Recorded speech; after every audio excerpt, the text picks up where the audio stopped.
Hi, this is Chinmayi, and I have been sharing my entire fertility and conception and pregnancy journey with you. And today I'm going to be speaking to you about how things were as soon as I got pregnant.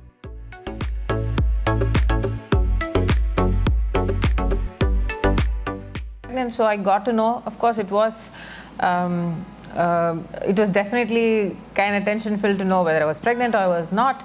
For a few, couple of months, every month, wondering, is it going to happen this time? Is it going to happen this time? So finally, I think in the last week of October, we got to know that we were pregnant, and thereafter I was on bed rest for almost 2-3 months, and very limited physical activity. Dr. Manipriya, she made sure that she handheld me throughout the process, and thereafter I went back to singing. I was dubbing, I was working, and come February, actually by the end of January and the beginning of February, I also started actively managing and working at Deep Skin Dialogues from our Chetpet office on a daily basis. So I was not doing almost everything that my gynecologist had suggested, and Dr. Manipriya's husband, who's also a gynec, he had told me that you should consider not singing for the next few months. And I was like, I'm not so sure about that. But so I continued to sing, I continued to dub, and I was, because this was a pregnancy with twins, we had to go through a lot of precautions. I'm a very obedient patient, and I don't ask too many questions of my gynec. And I think at a point in time, I was also not this patient who will ask her something or the other every, few days, asking what is this, what is that. So at some given point in time, Dr. Manipriya was like, hello, I exist, are you going to tell me what's going on with you?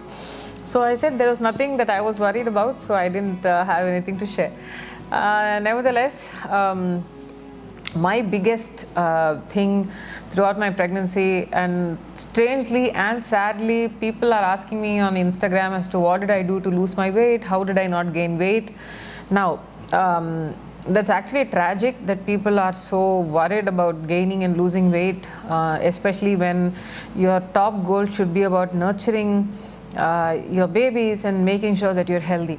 One of the first things about my pregnancy and my diet was, unfortunately, no matter what I wanted to eat or drink or even water, there was a phase that I was vomiting everything as soon as I had it. So this was a concern for me. I asked a few people, generally also, right, whether this is something that they have gone through, and there are a lot of people who said they were vomiting until the moment before that they were about to deliver. Now, I also spoke to my gynec, and I said it's okay, just make sure that you're not retching too much. So I made sure that my biggest issue throughout my pregnancy was terrible heartburn. My entire esophagus seemed to be on fire all the time. I always had a face like this, almost always, and it was very difficult. There would be days that I would cry, that I could not tolerate the heartburn. I was very active throughout my pregnancy, despite the fact that some people are like, you know what, maybe you should take it easy a little bit. But then, but don't be like me. Please listen to your doctors. Please listen to people's advice. So I also was asked to be very careful with regard to my sugar intake. They did not want me to develop any gestational diabetes, and thankfully I did not. I also, interestingly, had no cravings that I would usually have. I love rasgullas, I love kaju katlis, I love my chocolate. Interestingly, I did not want to touch ice cream or chocolate or sweets or any of this throughout my pregnancy. So automatically, I had zero sweet cravings, I had zero junk cravings. So also, because there was this wave of COVID cases going on every once in a while, I also limited actually going out and eating. It did not mean that I was not Swiggying food, but what I actually wanted to eat came down quite a bit. It's very interesting because I would love to have mango, and raw mango and chili would be my bae all the time. I would always have this. I've had it throughout my life. Interestingly, during pregnancy, a lot of people say that you are craving a lot of sour and spicy food. that craving completely went off. And now the other thing that I used to constantly have is my really strong degree coffee that I needed to consume definitely the first thing in the morning, but at least a couple of times during the day. That completely stopped. I hated the smell of coffee, and therefore I also did not have any tea. I switched over to kanji. So interestingly, I think whether it was because of my pregnancy or whatever, I think the babies in me decided what they actually wanted me to eat. Somehow or the other, a lot of stuff that I was putting into myself was very, very healthy. And considering there was no sweet intake, there was no fizzy drink intake, because I do have a favorite fizzy drink, and somehow a lot of this is continuing well into this dislike for a lot of this stuff is also continuing well into my postpartum phase, interestingly. However, I've started having my rasgullas again, and I'm like, yay, I continue to like it. Somehow I don't feel the urge to have coffee anymore. I do have my cup of tea with a lot of ginger, but I don't seem to, it's I don't know if it's a good thing or a bad thing. I think it's a great thing for my skin and hair, and in general they say that so much of caffeine is not good for you. So my coffee intake is completely out. It's out of the window. It's out of my life. I will miss that phase. I'll definitely miss my coffee that way, but it's not so much that I am craving it at all. I'm also not craving any more fizzy drinks, and I'm also very strictly maintaining the patyam that my mother-in-law asked me to maintain, and there are a couple of these herbal preparations and concoctions and some sweets that we should have for lactation and general well-being and for healing. So all of this I'm having, and my food is extremely zero spice with just a little bit of salt, made in just a little bit of ghee. So I have my karivepaku puri, I have my curry leaf powder with my food. So all of this is happening, and I think during pregnancy my biggest worry was I'm vomiting so much. I hope my the babies are getting nourished.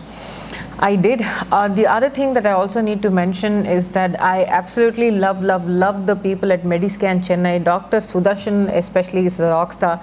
When you meet some really brilliant minds in the field of medicine, it's very, very clear how it's like chalk and cheese when you meet some brilliant people in the field of medicine, and Dr. Sudarshan was one of them. I mean, of course, I knew nothing. I had done no research. I was just obeying what Dr. Manipriya Arun was telling me, and I went to Mediscan and met Dr. Sudarshan thanks to Dr. Manipriya. And I'm also intensely grateful for all the support that Dr. Sudarshan and Mediscan had were for me during my pregnancy. Especially, I was very particular that I was wearing very, very loose clothes, and thankfully I was also not showing as if I was pregnant for quite a while. And from the time I started showing my pregnancy, I made it a point not to step out, and I also made it a point not to be around any cameras. Whatever photos that you saw on my Instagram would be until here, and because I had not puffed up, nobody could really guess that I was pregnant, except I think a few people who were smart, because they noticed that Velli Kapu Tanga Kapu thing that we wear after during a particular month in our pregnancy. So I think those people were like, are you? And then of course I didn't respond. So that was that. For me, I think my babies or my pregnancy decided what I wanted to eat. And the interesting way that I was able to manage my heartburn was by eating raw carrots. That was something that my very dear friend's mother told me to do. I had a little bit of, very, very little bit of jeera water that I could consume, but raw carrots helped me maintain or to keep the heartburn away for at least a short while. And with childbirth, magically heartburn bid a bye-bye, and so did all the gastritis. So I'm going to take you through my birth journey in my next video. Until then, this is Chinmayi saying bye-bye.